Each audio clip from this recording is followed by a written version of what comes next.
Bonjour, bonjour la famille, bienvenue sur notre chaîne God is Cooking, Dieu est en train de cuisiner.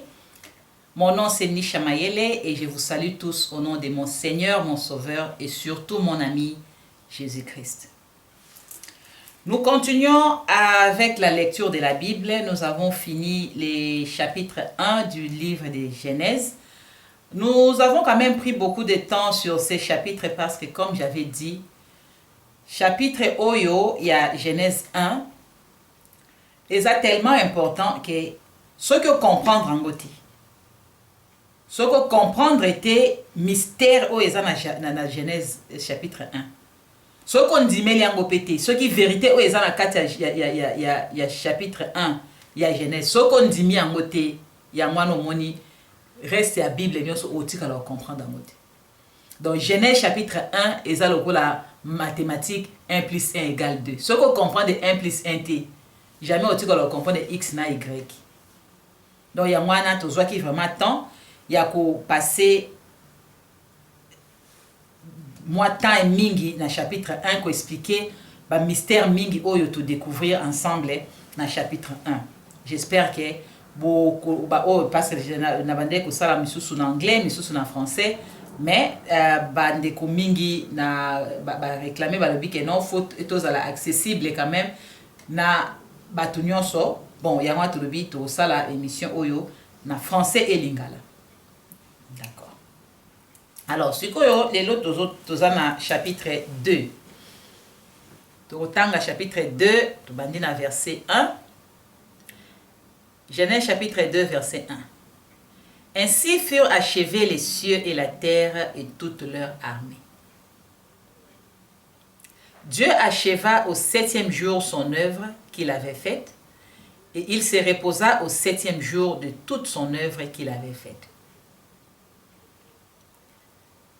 Dieu bénit le 7e jour et il les sanctifia, parce qu'en ces jours il se reposa de toute son œuvre qu'il avait créée en la faisant. Verset 4. Voici les origines des cieux et de la terre quand ils furent créés. Lorsque l'Éternel Dieu fit une terre et des cieux, aucun arbuste des champs n'était encore sur la terre, et aucune herbe des champs ne germait encore, car l'Éternel Dieu n'avait pas fait pleuvoir sur la terre. Et il n'y avait point d'homme pour cultiver les sols. Mais une vapeur s'éleva de la terre et arrosa toute la surface du sol. L'Éternel Dieu forma l'homme de la poussière de la terre. Il souffla dans ses narines un souffle de vie et l'homme devint un être vivant. Verset 8. Puis l'Éternel Dieu planta un jardin en Éden du côté de l'Orient et il y mit l'homme qu'il avait formé. L'Éternel Dieu fit pousser du sol des arbres de toute espèce, agréables à voir et bons à manger, et l'arbre de la vie au milieu du jardin et l'arbre de la connaissance du bien et du mal. Un fleuve sortait d'Éden pour arroser les jardins, et de là, il se divisait en 4 bras. Le nom du premier est Pishon. C'est celui qui entoure tous les pays de Havila, où se trouve l'or. L'or de ces pays est pur. On y trouve aussi les bedloum et la pierre d'onyx.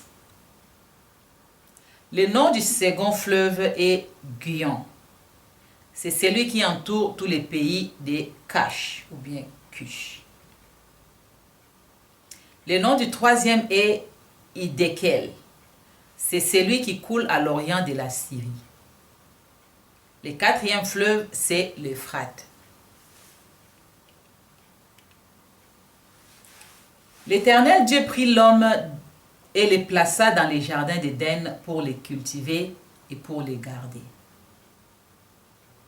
L'Éternel Dieu donna cet ordre à l'homme. Tu pourras manger de tous les arbres du jardin, mais tu ne mangeras pas de l'arbre de la connaissance du bien et du mal, car les jours où tu en mangeras, tu mourras. Ici, je veux que nous puissions souligner, si vous avez, je n'aime pas qu'on souligne la Bible, mais si tu peux écrire à côté, parce que nous allons revenir sur ces deux versets, les versets 16 et 17. Dieu donna cet ordre à l'homme. Je vous dirai pourquoi nous parlerons de ça à partir du chapitre 3. Il donna cet ordre à l'homme et il dit, tu, pas vous ne mangerez pas. Tu, toi, Adam, tu ne mangeras pas. Tu pourras manger de tous les arbres du jardin. Mais tu, toi, Adam, tu ne mangeras pas de l'arbre de la connaissance du bien et du mal. Car les jours où tu en mangeras, tu mourras. Retenez bien ces deux versets, on reparlera de ça. Verset 18. L'Éternel Dieu dit, « Il n'est pas bon que l'homme soit seul. Je lui ferai une aide semblable à lui. » L'Éternel Dieu forma de la terre tous les animaux des champs et tous les oiseaux du ciel. Et il les fit venir vers l'homme pour voir comment il les appellerait. Et afin que tout être vivant portât les noms que lui donnerait l'homme. Et l'homme donna des noms à tous les bétails, aux oiseaux du ciel et à tous les animaux des champs. Mais pour l'homme, il ne trouva point d'aide semblable à lui. Alors l'Éternel Dieu fit tomber un profond sommeil sur l'homme qui s'endormit. Et il prit une de ses côtes et referma la chair à sa place. L'Éternel Dieu forma une femme de la côte qu'il avait prise de l'homme et il l'amena vers l'homme.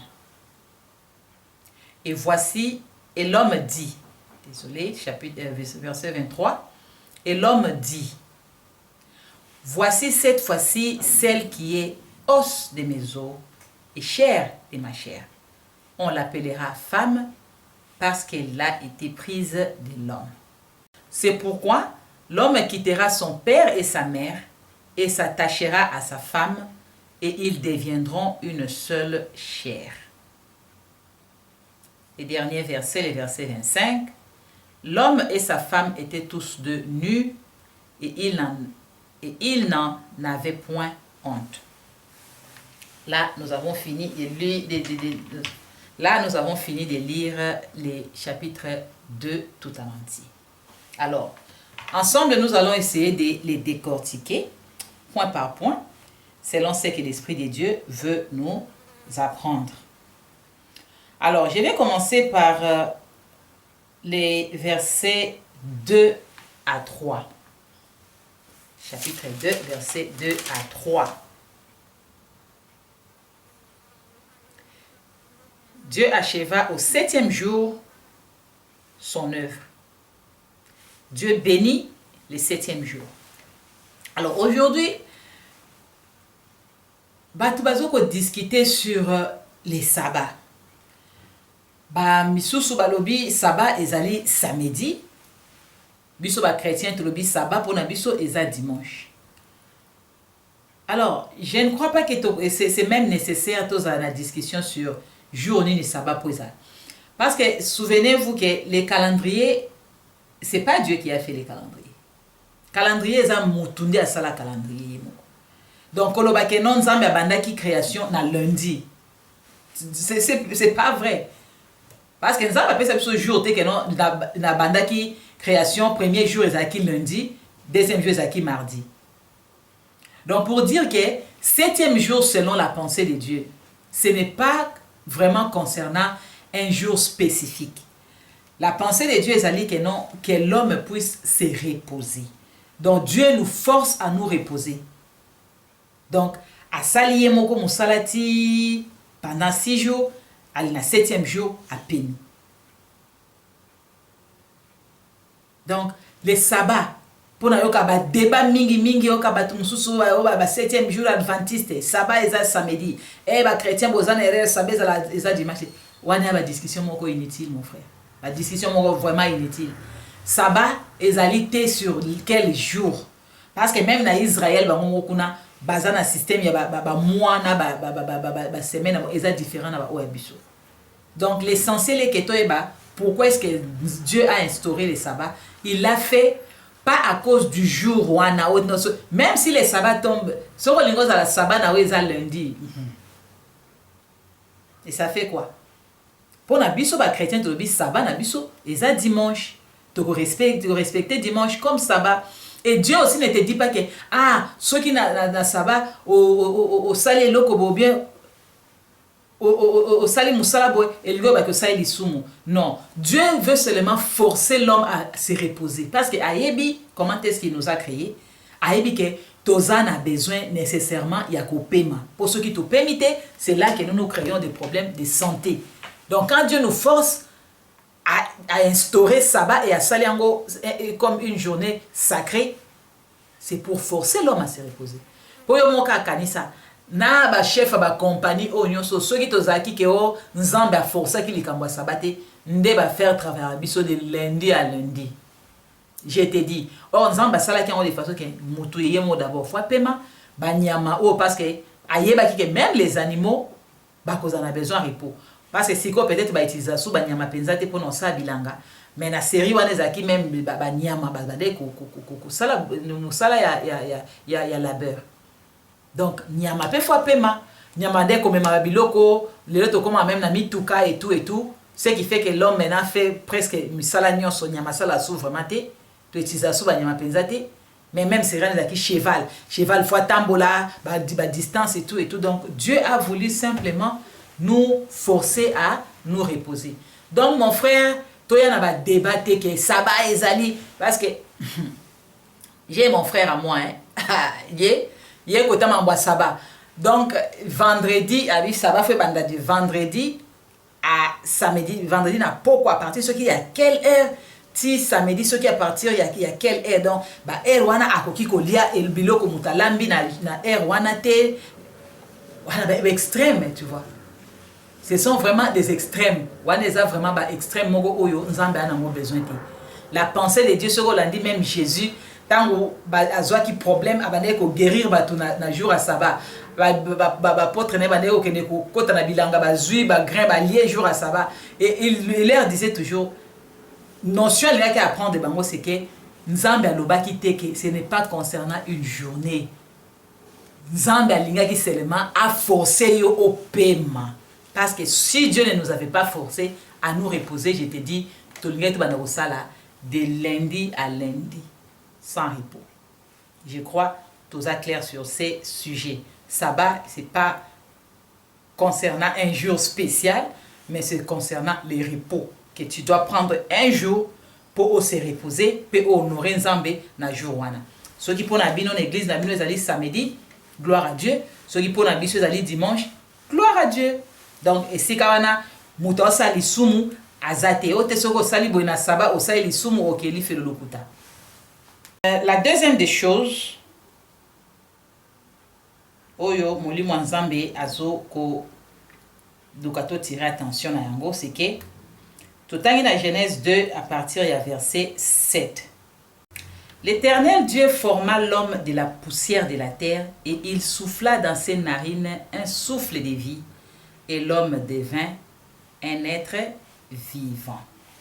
Limo santo na nzambe alingi to payer to tirer attention awa na le fait que mutu azaki créature spéciale. Je crois na sala qui déjà une mission sur l'homme comme un chef d'œuvre de Dieu. C'est-à-dire que pour nzambe asala mutu na façon moko différente. Nzambe akela ki ba biloko nyonso etikala lobi que la lumière soit, la lumière fut. Ba nyama baye atikala ko simba ta nyama moko te na maboko ki a fabriqué ata éléphant au notre monde ke bela masse ya éléphant. Dieu n'avait pas pris le temps pour fabriquer l'éléphant, après a souffle de vie na zolo ya éléphant, après éléphant comme éléphant, non. Dieu a seulement appelé Yayaki. Mais pour l'homme, Nzambe a simba qui salité. Nzambe a simba ma belé. A simba ma belé. Dieu a l'Éternel, Dieu forma l'homme de la poussière de la terre. A zui salité, a sali, a formé un go. Après, a quitté la salité, wana, a soufflé un go. C'est-à-dire, moto. C'est très spécial. Ton négligea ka batute. Ton négligea ka motute, a ton moni chege na balabala. Qu'on négligeait était parce que Nzambe akela ki lo lenge moko akela ki yo d'une manière spéciale. La condition de vie des osala, peut-être les gens se retrouvent dans des situations pareilles. Mais il faut toujours donner beaucoup d'importance à l'homme parce que Nzambe akela moto de manière vraiment spéciale et unique. Bible lobi que Dieu souffla dans ses narines un souffle de vie et l'homme devint un être vivant. Wana tokei na livre ya Job 32 verset 8. Bible mais en réalité, dans l'homme, c'est l'esprit, le souffle du Tout-Puissant qui donne l'intelligence. Pour na kolobake mutu en soi, c'est l'esprit. Mutu ezali nzoto ote, carcasse ote, carton ote. Oyo zo mona o nyoso tout ça, eza carton oyo Nzambe azui esprit na ye atie na kati. Enveloppe, carton. Donc mon frère, ma soeur, il faut qu'on tire mingi attention na partie oyo spirituel na yo. Parce que ozali mutoza corps, âme et esprit. Esprit wana Nzambe a souffla ki na zolo na yo. Nde esprit wana o lobby soko ki okufi a cause récupérer ko ezongi na kati na parce que ako père d'esprit na été. Ya mwana mona ka soki muta kufi. Alobi batie corps ya sœur fulani batie corps na ye wapi. Pourquoi pas le batie sœur fulani wapi? On ne parle plus de sœur fulani on benga corps. Nzoto amowei, nzoto bakundi ekuna, nzoto. Ce n'est plus sœur fulani. Ce n'est plus sœur fulani. C'est maintenant nzoto ya sœur fulani. Pour dire qui était sœur fulani. Sœur fulani, c'était l'esprit là qui était en lui. Comme la Bible nous dit dans Job 32, verset 8. Mais en réalité, dans l'homme, c'est l'esprit. Alors, les autres hommes, on mi paie ça tellement valeur dans les autres. Moi si nzoto te, moi si esprit. Oh, mon bali, so il était mon bali esprit. Quand les gens me disent deux fois, ah, tu es une femme vraiment très spirituelle. Non, je ne suis pas très spirituelle. Je suis un esprit. Et je me donne seulement tâche ko tirer plus attention il y a aspect wana ya onganaza parce que je reconnais ça, c'est tout ce que je suis. Ce que je suis, c'est l'esprit. Je suis seulement mon esprit. Nazali nzoto oyote c'est seulement mon esprit. Alors faut appeler ça plus d'importance na oyo ce qui fait que nisha za la nisha, c'est mon esprit. C'est pas que je suis spirituel, non, je suis un esprit. Ceux qui sont connectés avec moi sur WhatsApp, cette année, thème nanga personnel. Et j'espère que au Kokozongo et à thème na yo. Na lobito focus sur le supernaturel. Car c'est le supernaturel qui a créé le naturel. Focus sur le spirituel parce que c'est le spirituel qui a créé le physique. Donc, dès qu'on a mon frère, ma soeur, mon libre o tirer attention à l'esprit na yo parce que ton esprit c'est ce que tu es. Ton esprit c'est tout ce que tu es. Nous autres on est ko saote. Nous autres ko saote mona ke na. Oso mona mutu azaki mwasi kitoko tali nzoto lobi mais ameka ka ko bela. O tali lobi mais o mutu ka ye ou bien deux personnes différentes pour dire nous autres de l'autre. nzoto elo côté ma sœur ata soko mitala na kitala tala na kitoko enga mwasi nzoto elo côté ma sœur ogoza mwasi nzoto mais soki mwasi esprit eza na kati te tu es nul, tu es rien. Parce que en réalité de totangi awa na Job 32 verset 8, en réalité dans l'homme c'est l'esprit, c'est le souffle de vie qui donne l'intelligence. En réalité, awa, nani, la verset 7, Bible, et ben disons, Job a répété dans Job 32, verset 8, au fait, Azu Amunde na Genèse 2, verset 7. Il souffla dans ses narines un souffle de vie, et l'homme devint un être vivant. Focus, ma chère, focus na spirituel. Tika ko tirer attention mingi na banzoto na somba kabelo na tiama nzaka na tiama kiki c'est bien bon muto alobi na oteke en les faisant aux ça les sumu non, tu dois prendre soin de ton corps bien sûr, mais prends beaucoup plus soin de ton esprit.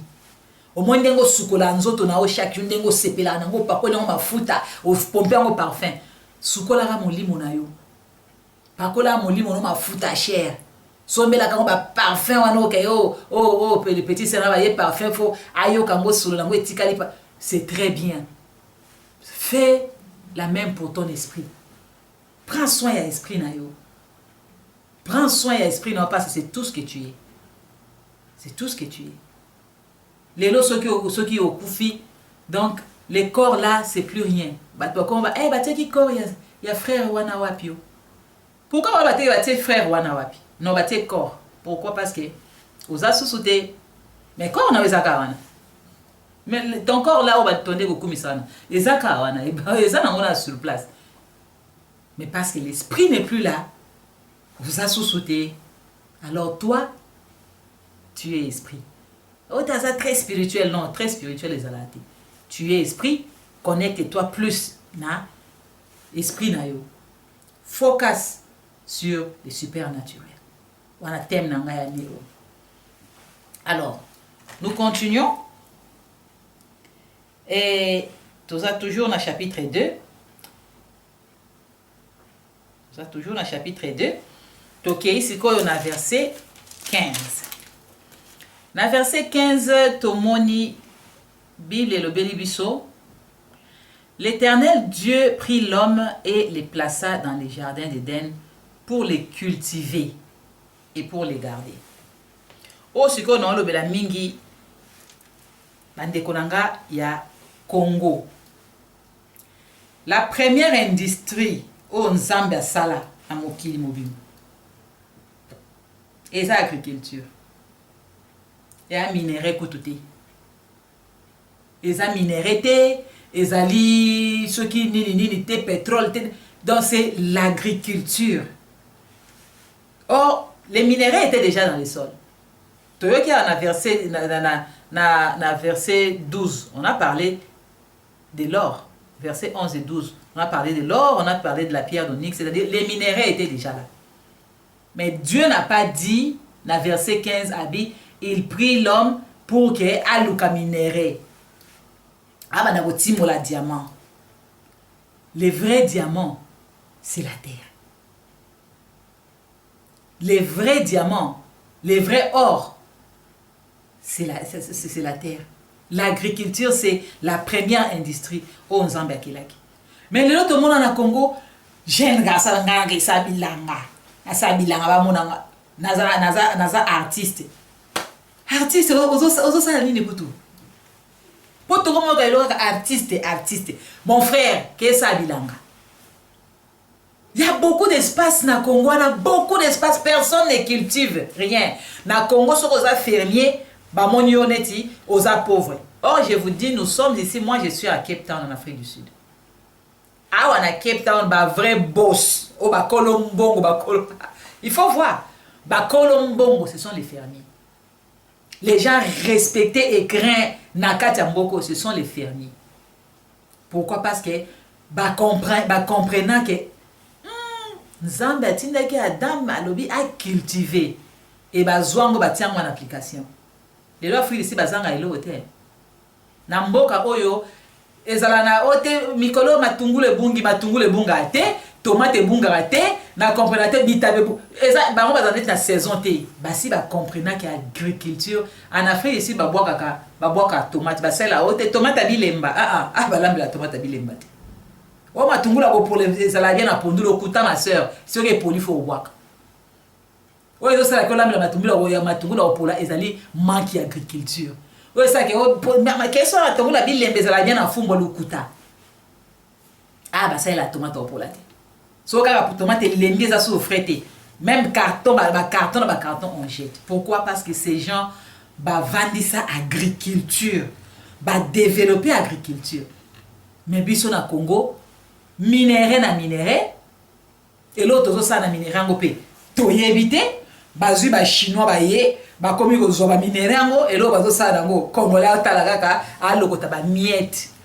wana ko to dossier to bete to solo moko mususu po wana so to bandia ni to e matsaka estoma minéré l'agriculture mon frère ma sœur soko zo yokanga luka mabele banda sala bilanga luka mabele plante quelque chose et je te dis Dieu a donné à la terre l'ordre de produire alobi aussi longtemps que mabele ko existaka loi ya semence na récolte et si la té c'est-à-dire que seule industrie oyo ko kanga makate milele na milele vile shiba so tunasema milele na milele ezalaka nani industrie ko tikala ko kanga mate eza agriculture. Alors mon frère ko tala te mona papa na osala ferme osala bilango moneti pauvre c'est seulement il faut to pesango valeur ndenge na Afrique si pesa Afrique du Sud un fermier c'est un mopao comme on dit. Un fermier, c'est un riche et fort riche. Ce qu'on l'a dit même dans la Bible. À partir il y a d'âme déjà. Nous avons appelé cette industrie, mon quoi, salabilang. Au tali Abraham, même chose. Bilanga. Balo Isaac, bilanga. Alors Isaac planta, a pas récolté, a commis riche et fort riche. Parce que la terre te produira toujours des choses. Alors mon frère Olio Zakio, naza artiste, eza manque à faire. Moussalo babengyo artiste, ozo sala no tie ba dreadlocks obi aza artiste. Mon frère tika ba aventure. Eza la ti. Pour le comment ozo créer un artiste ane ezate. Luka kende quelque part au moins ozate na moi soki ko besa na oso matamo parti ona banda jardin. Lona eloko au moins ndingo koma riche. Artiste ane ozo baneza manque à faire mon frère. Ma sœur, elle a sala à moi commerce, sala bilanga. Lona tama tembele na bisio, nzambe akopambola yo na bilanga. J'espère que Crio vraiment surtout les jeunes tokoyo quand to comprendre que nzambe za Dieu c'est l'intelligence, Dieu n'est pas intelligent. Dieu c'est l'intelligence. Tala déjà. Il faut comprendre nzambe. Ayebisi mutu abi atie kuna ake cultiver, ake sa bilanga. Mais il y a des zones négligées bilan et belé à terre arable mais besoin importer masango besoin importer dans un pays mususu. Comment même vous pouvez imaginer des choses pareilles? Besoin importer masango na Zambie au moins la délégation ba ministre ba ke na Zambie ko kene osomba masango vraiment si entre nous est-ce que ça a sens? Pourquoi? Parce que yo li ko simba ma belete yo lingo tie dreadlocks yo mwana moi seul préféré ta manzaka milai pour moi yo simba mabele ezati tout ça bilanga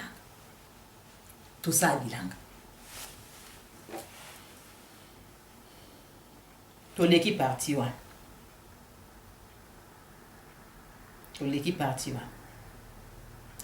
tokei na verset 16 au verset 16 l'Éternel Dieu donna cet ordre à l'homme. Tu pourras manger de tous les arbres du jardin. 17. Mais tu ne mangeras pas de l'arbre de la connaissance du bien et du mal. Car les jours où tu en mangeras, tu mourras. Awa, ndena lubaki, togosolango, tanto tolobela, chapitre 3. Tango, commandement wana, et mutu, l'homme à qui le commandement a été donné, tango abuka ki mube kwana, et c'est ce qui s'est passé. Na lingi seulement insister à que non, tout tanga la Bible, tout comprendre ce que nous sommes en train de lire. La Bible ici n'a pas parlé de vous ne mangerez pas. Alors tu ne mangeras pas. Et nous avons répété sous commandement au parce qu'après ce qu'on a un seul homme, un seul individu, qui était Adam. Donc, Moutaza qui est censé garder le commandement, c'était Adam. Là, c'est la FBR, non, dans chapitre 3. Tout ce que j'allais signaler, c'est que la Bible, tant que ordre au Epesamaki, tu pourras manger de tous les arbres du jardin, mais tu ne mangeras pas de l'arbre de la connaissance du bien et du mal, car le jour où tu en mangeras, tu mourras certainement. La Bible anglaise va ici, certainement. Ça a été donné à Adam. Ève n'était même pas là. Nous sommes maintenant au verset 18. L'Éternel Dieu dit, il n'est pas bon que l'homme soit seul. Je lui ferai une aide semblable à lui.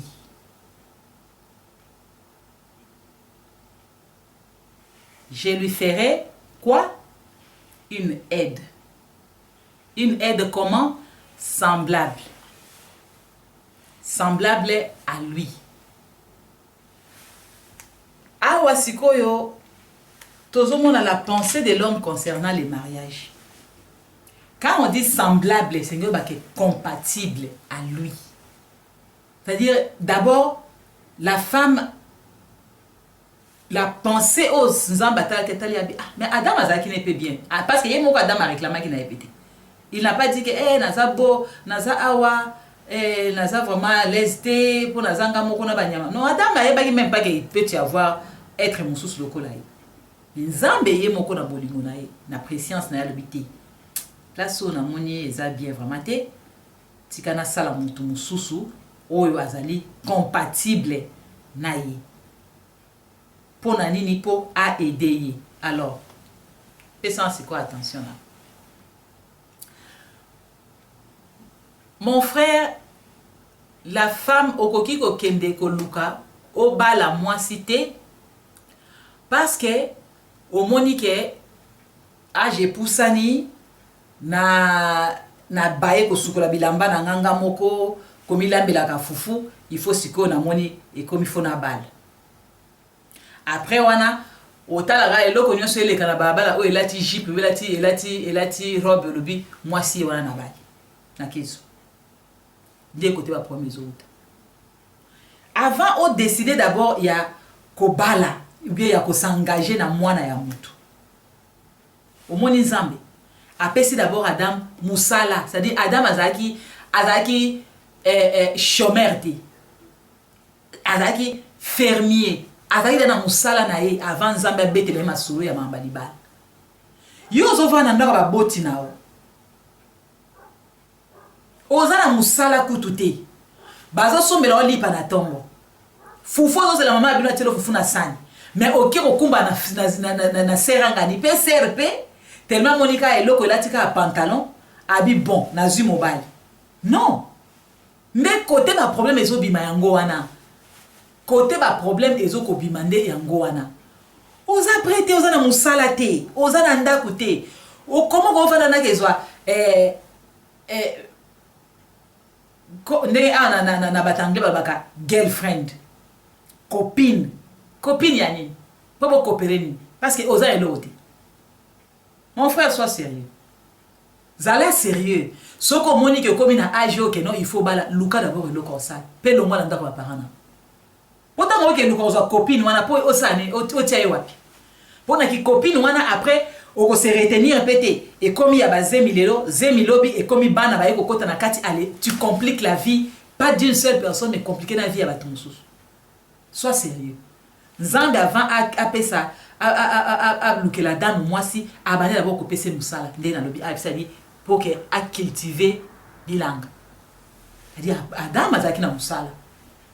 Azaki chômeur, azaki artiste était.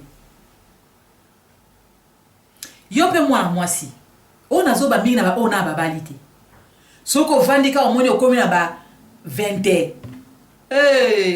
akomota de akantike atuli ba pression ya société os apprécier anini ma sœur os apprécier pourquoi apprends d'abord ya komizwa soin na yo moko os l'apprécier anini o lokota tout ce qui se passe tala nazolo beloko parce que tomoni ya mingi tomoni ya mingi donc aux a 20 ba vingtaine d'années ba 25 ba 22 ba 23 oko comme a dépassé oluka et là on se ile kana balabala nazo l'autre fois nazaki na ke pas de kona émission mo ba jeune fille bazolu ba okende oluka mibali et tout c'est très bien ils ont vraiment une idée géniale ils ont vraiment une idée que j'ai apprécié et sa création mon quoi bien mais artiste ya nini artiste wana asala kanini ateka kanini akoti saka combien o azo ko quand même moi si bon yo pe ma sœur oza so na 22 ans soki 24 yeb sana et le bana ngo bani ko luluma ya nini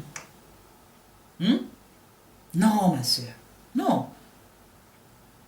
kozala na ba pression te ya société okende oka omi boaki na okaka parce que ebenga mika komba la teki pantalon abi azamwa mobali azu yo pe côté vie les okende oyebiti les autres se retrouver ba kamikaze oui ba kamikaze ezali bato balataka alati bombe ayebi ke nde naza ana na bombe sali na oke kufa na groupe bato a exploser ama kufa ye moto akufa na batebele c'est ce que lelo to komona bana mibali ebele ba kamikaze spirituel oke sa yebi ke vie na eza ya kopola côté vie les autres kende mo azata na idée ta yebi ke azata na bombe aza ako exploser à n'importe quel moment mais azupe aye akumbani na yo yo pe okoti na makambo bokomi ensemble beaucoup exploser bino mbale ma sœur yebela soko zana mobile omonique c'est un kamikaze spirituel côté vie na yezo kende la tu n'as aucune idée au mona ka kezo si matin na lobi yebela moi je te donne pas des idées aussi oh maman Nisha le baki na maman Nisha le bien l'autre côté tout ce que je te dis soki azali azo sale l'autre côté kokumba na été tika d'abord à comme responsable tika d'abord à que loko sala à ça d'abord quelque chose de sa vie ou comme on est responsable au Kenya ma sœur vit na beaucoup exploser binomi balé je te dis beaucoup exploser binomi balé surtout sur les côtés sur au botina bana sous na kati ma sœur na okeli de ama parce que na yo na bana beaucoup exploser et ça ka bana mibalité bana basi pe lisusu na zolo pona zo ngana obeta na ngambo nyos bana basi Bible awe lobi na verset 18 Dieu dit je lui ferai une aide semblable à lui semblable c'est-à-dire compatible oyoke azaloko la ye mon frère avant bala moi si tales que vous semblable. Quand je parle semblable dans zobaten et longi parce que Dieu n'a pas parlé de que dans ça la moto azal longi lokola ye non semblable c'est-à-dire compatibilité préparation avant beaucoup de mariage c'est très important OK kumba na moi si moko boza na incompatibilité moko ya impossible niveau intelligence yoza kuna yaza a niveau spirituel yoza kuna yaza a incompatible comportement yoza kuna yaza a vous êtes incompatible aza semblable na oti mais okumba ni na quand même okumba ni na quand même lelo mibali ba comme okufa AVC bien sûr que basi ba vivra toujours plus longtemps que mibali na peut-être si c'est la loi de la nature ou bien pour seulement que nous avons linga biso moi mi ko le kanibali mais mibali bazo kufa oka asala ki AVC hypertension makile mataki na mutu et estomac a combé l'estomac a cru soko landi bien au lieu nzamba sela une aide semblable akino sala une aide insemblable incompatible aucun na kozwa na bana mibali na lobi nani kamikaze n'est-ce pas un irresponsable oya ya kumbani na yo pia bo exploser bino mbali ba vie exploser mais na bana basi ba kuluna spirituel kadi azotambola zana mbeli na kati na ye azana tala mupanga na kati na ye munoko na ye langue na ye eza mundu que c'est bien chargé munoko moi mwasi aza aide semblable te alo kumba ina mutu ndenge wana okufa avant mon frère okosala AVC okoma na hypertension ozwa ba estomac ekatakate. Pourquoi? Parce que quand wana za kuluna spirituel, c'est-à-dire aye wana po akatakata ba pota na motema na omona ke ba frère mususu omoni akoma po ba mba ba lobate. Les hommes ils peuvent aller ko passer dans la situation mais ozaka kimi mona zo loba mingi te mais soki biso basi mais mibali mingi ba lobate. Moi ba vanda mibali ba vanda ba mabala wana ozomona. Ba vanda na mabala na ba kuluna spirituel. Ya tiraka langa isoka asali pia akati mbeli otika na ba blessure intérieure et belé. Mon frère soza na kuluna spirituel na vie nao mama nisha lobino butelo te mama nisha baki yebela. C'est tout ce que moi je te dis. Yebela. Est-ce qu'avant bala yo tuna nzamba avant bala nani kuluna spirituel o vanile na ndako na otuna kinzambe et c'est Dieu qui t'a dit que nde mwasi na pesi yewana. Et ceux qui otuna kinzambe et que vous avez la confirmation 100% que c'est Dieu qui te l'a donné. Zonga pa moto apesa ki wa fixer. Mais ceux qui yo mo mi kumbela ki na epo mona ke loko mo ke leka na balabala et lati jeep otale lo nyate mama kiki manzaka milayo lobi ke voilà ba jaro na lingaka. Bateau na linga, bataille na linga, étalio mon frère au coup avant à Otika. Kulunana, elle va rester. Bible dit que je lui ferai une aide semblable. Une aide. Mais yo ma soeur oye na vie à moi mbalangani. Ou comme il y charge. Nzambe lo bakite que je lui ferai une charge semblable. En tout cas to sola pena nenga série. So ça fainéante ma soeur, kokumba na to compliqué vie à moi mbalanga.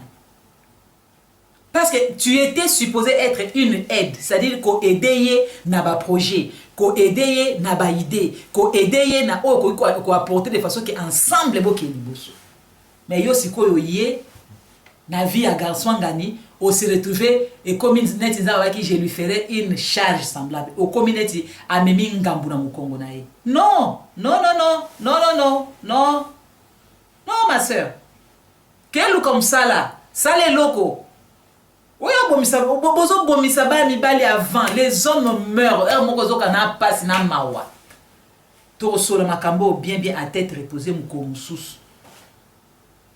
Ba mabala moko ezo leka surtout na ba Congo ba mabala moko ezo mabala te mabala. O ezo leka na Congo. Bizarre sur bizarre. Et comme moi salam ke siko mungu esili na po mungu ate akomotia makelele. Ma sœur, Dieu a dit que à cause la Adam une aide semblable. Tu étais supposé l'aider. Bon ozo aider na nini. O mona moi c'est mususu ozu boye ozaki na sens se retrouver na 1 coup tes bien. 4. O biso e combien tu metuba 4-0. On se retrouver à la 0 par terre. 0 c'est-à-dire rien à montrer. Aider nani. Ma soeur, faut avoir conscience. Faut avoir conscience. Yo pe nazo bano c'est la même chose. Ceux qui peut moni que vous allez prêtre na makamba mabala wana te que zana nous aide semblable ya mutute. Koko tate na vie ya muninga mobali okoyo créer ba problème na vie non. Oyo conseil nazo pe sango surtout na ba jeune fille, na ba jeune garçon o na ba balité. Ndeko nanga mobali yo zana ba trentaine ozo luka kubala banda d'abord na koluka quelque chose à faire et koyana ni kamto na za artiste eza comme c'est comme si fainéantisme manque à faire au la tient au combo artiste aux artistes ni no produire ani na ba arma nazo lo bateke oui les artiste peintre bazali o ka sali ba œuvre d'art et tout mais yo tant ba artiste ngi ba kelo ba kozini parce qu'on ne comprend pas na yo kiamo mina émission na bise bino na tala ki abasi bazoluka mibali bazoluka basi oka ngana za artiste mon frère fainéant manque à faire luke lokosa lona bilanga salata de pinard lona tomate ole batba do sela balambe ba tomate bilemba po ba tomate ezate lona tomate okoza la riche il te dit oza mbongote ma belé ko botela ko ba tomate du ko ba tomate ba noteka ba carton ba tomate vandisa ma solo artiste. Luka d'abord quelque chose à faire, le moins n'en doit parents nao. Après, Sambela, je dis bien, prie que Dieu apesa yo une aide semblable. Bozo bana mabala ose otuni nzambe te okumba na makambo na oyo moko otikala okotsa nzambe na katikati. Ali soki e pété na katikati e exploser obi nzambe na ngai. Non, nzambe na ofa ke bana na début. Soka zaki alpha te na likambo libala wana. Comment linga za la omega. Ou bien za l'Emmanuel. Ozo bala bi bala sans demander la volonté de Dieu. Et lobby, on se retrouve dans la situation. Et si Dieu ne vient pas, ailleurs pour intervenir, on va restaurer ma vie. Et ça passe. Allez, ce qu'on peut passer, va verser le couteau, va tirer lobby. Dieu n'aime pas le divorce, ma soeur. Dieu n'aime pas le divorce, il y a une politesse. C'est ce qu'il a dit.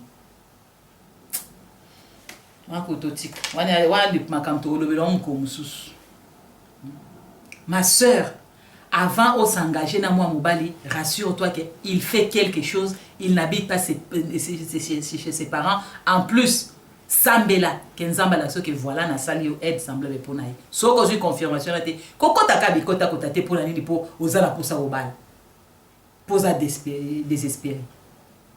En plus, so que continue la vie à moi Mobalanga. Soit réellement une aide semblable. Cause à la kuluna spirituelle, monoko na yo eza mopanga. Ta bouche, mopanga, malobe bimana monoko na yo, a.k.a. AK-40, yo tiraka. Okata mwa mbalanga ba pota na muteba ba blessure mutatika na mona atika ba traumatisme.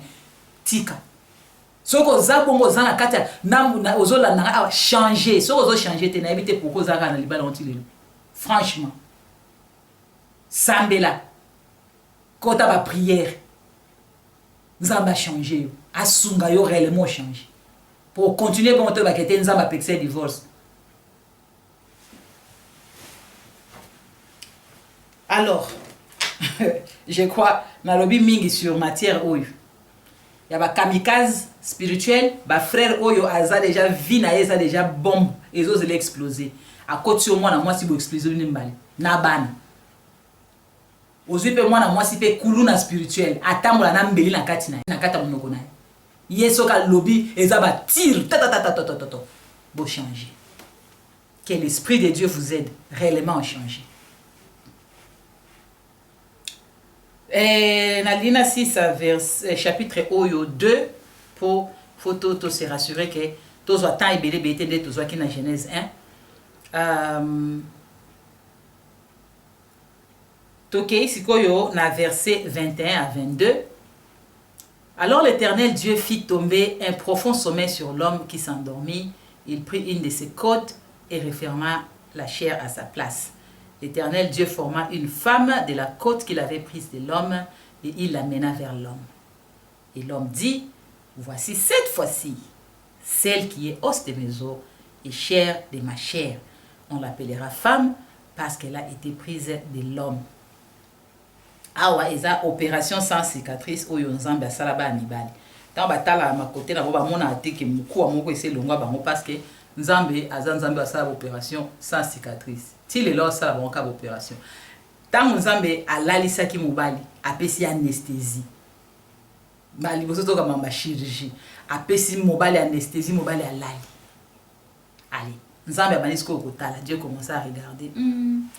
On ndete bana na anglais baka new and improve, hein, c'est-à-dire que et cause on a produit moko basi basala qui mais o améliorer en na bité les aki na erreur non ya je ne parle pas d'erreur parce que pour quoi améliorer produit il ne va pas te faire une erreur il ne va seulement que nous rendre beaucoup mieux que au izali.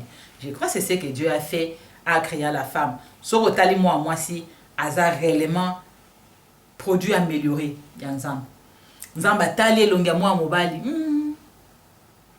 asuki ebele bwene longi mobali bibali soki babi akata mandefu te wa suki eboti ne longi koko ako se tuba comme no wa animal soki abi atika pe mandefu wa kata so ba mbali babi ke batika mandefu bakata wa tanda muti ako se tuba le kwa nyamati nzamba tala bi basuki ebele bene longi ai esimba te alors to corriger oyo to tie basuki wana ezala te voilà ah besoin c'est ya kata mandefu te comme ça et botaka nango déjà te nzambe bongisa ki place wana atala lobi physique ya oyo makasi alors nasala oyo aza mwa genre aza mwa baronde na elongi na ye na bambebo na ye non ta eza elengi kozala mwasi non franchement non c'est hâte ya elengi makasi kozala mwa mwasi dapo nzambe azwaki mpenza temps na ye ya koarrange biloko oyo bamoneke place oyo awa bien vraiment te bon je crois tobe koaméliorer tobongisa totia bo Dieu a pris ces temps-là et tala bacréature aye kose retrouve nango te pas basi ya kitoko. Et je parle pas seulement de la beauté physique, même mitema, non, la femme a la compassion. Azana mawa, c'est vrai que vous avez pas mis la compassion, mais ils exception. Mais la femme en général, azana nature moko, il y a nourricière, azana nature moko, il y a compassion, azana nature. Moi ça dans la foi. Basi, bandime la nzambe, so tali na mukili. Donc Dieu a mis des choses en nous. Adam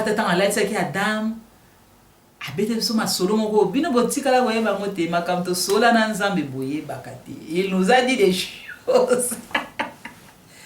Dieu nous a signalé des choses.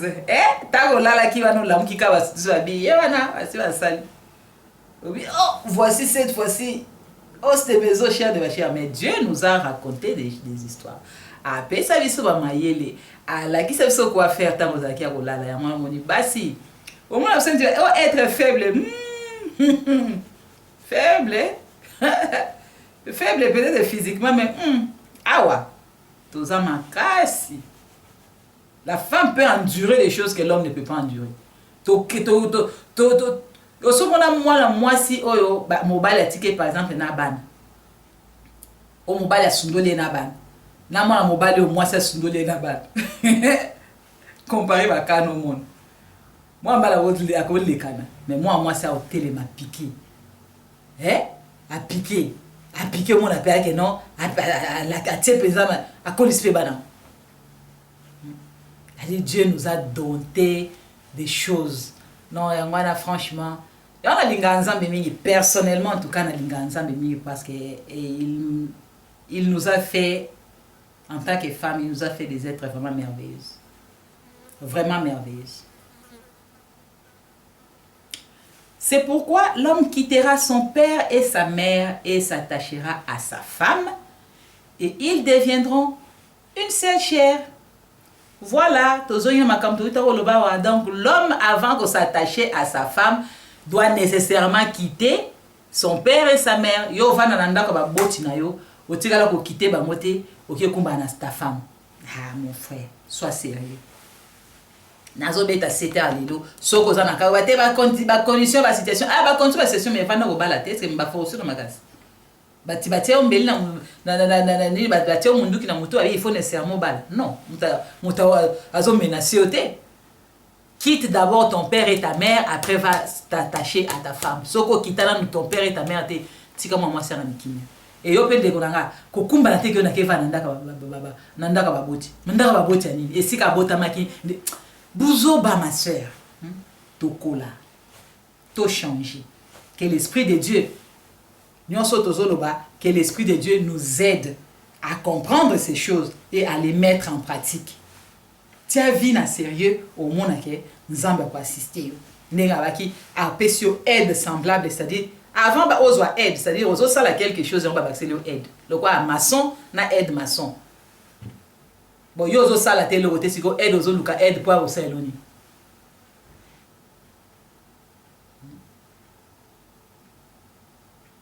Je crois to suki wana pona lelo. Tout ce qui a ce sont seulement des choses que nous devons nous dire en face, à nous femmes et à nous hommes. Peut-être na évité les autres à ma vraiment alors nous faisons notre travail en tant qu'évangéliste, c'est parce que c'est un appel que Dieu nous a donné. Alors tout zwango na sérieux peut tout ça comme il le faut. Donc apôtre Paul a lobby na Timothée. Dans 2 Timothée 4, verset 5, elle dit, mais toi, sois sobre en toutes choses. Sobre. Ça l'a éveillé en toutes choses. Supporte les souffrances. Fais l'œuvre d'un évangéliste. Remplis bien ton ministère. Apôtre Paul a baxé Timothée dans 2 Timothée, toujours dans chapitre 4, verset 2. Elle dit, prêche la parole. Insiste en toute occasion, favorable ou non. Reprends, censure, exhorte avec toute patience et en instruisant. Nous sommes là et nous ferons notre travail. Olingo lingate, sangamalamu et kusakulama. Na encourager yo, na ko benga o na bolingo nyoso. O s'abonner na chaîne na biso God is Cooking. Partager ma vidéo, aimer ma vidéo, commenter na ma vidéo. So les aïlo comme on s'appelle ici au commenter, so les appels que s'appelle ici au pété. Aux libre.